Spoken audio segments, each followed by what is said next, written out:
The wooded shore of Radnor Lake is filled with birds this October morning. Well, he's pretty close. He's working that cedar right behind us. It's a magnet for warblers and neotropical migrants because it's a haven. There's lots of food, lots of places to hide and rest. And a favorite destination for members of the Tennessee Ornithological Society. There go the waxwings.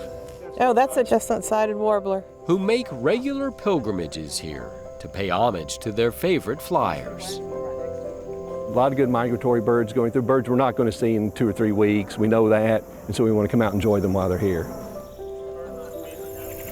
Aha, there we go, red belly, our buddy. But this morning's outing is even more special for these birders. That's because 100 years ago today, the Tennessee Ornithological Society was created. It's an event its members have been reflecting on and celebrating all year. There's an Acadian flycatcher right over here that's calling a few times, so let's see if we can hear that. The anniversary kicked off in the spring as TOS members flocked to Montgomery Bell State Park. Things you can help me be on the lookout for is any movement on the side, like thrushes. Looking for birds and finding memories. We did what we called in those days forays, and one of the ones I was involved with was in Shady Valley, which is a high elevation valley in northeastern Tennessee that had some unusual birds at the time that we studied and documented, and since that time Wallace Coffey has written a Birds of Shady Valley that summarizes that.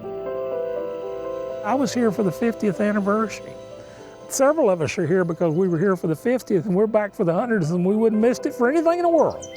The gathering was highlighted by the debut of A Century of Birds. The works of Dixon Merritt and A.C. Webb attracted the attention of 31-year-old Albert F. Gagnier. He designed buildings and bridges for the Nashville, Chattanooga, and St. Louis Railway. Gagnier and Mayfield would go on to help build an organization that stands a century later. Produced over a 4-year span by TOS member Danny Shelton, the documentary tells the personal stories of caring conservationists. Bird watchers are part of the fabric of America and part of Tennessee. They went out and did things just like everyone else. They just had a passion for birds and for wildlife and for preserving that. Founded in 1915 by 6 Nashville men who wanted to study and protect birds, what started out as a small club has grown into one of Tennessee's oldest conservation organizations with more than 700 members. They were visionaries. They recognized that birds are extremely important for many, many reasons in the world. I think that at that point in time, turn of the century, they were beginning to recognize that we need to watch out for the natural habitat. The first project that these 6 men had together was trying to make a complete list of all the birds that are found in Tennessee. That first project was a springboard to many more, like an annual Christmas tradition of counting birds and research in the 1930s that shed light on the migration of chimney swifts.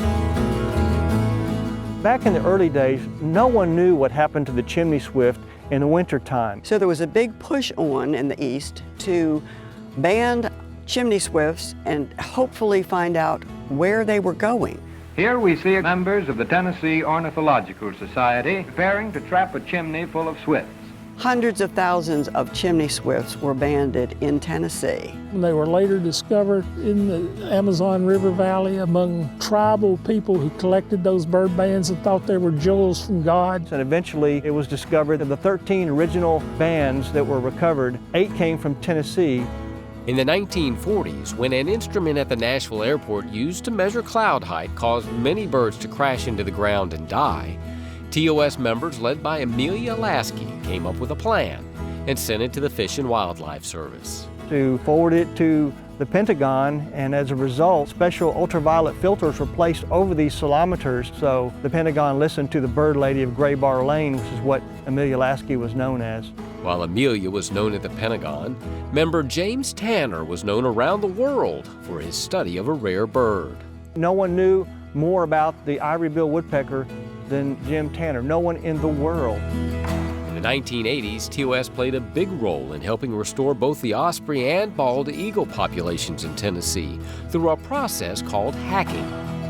Platforms were built 60 feet up into the air. TOS volunteers had to lug fish through the swamp. Those birds had to be fed every day. Records were kept. What did they eat? How much did they eat? What were their activities?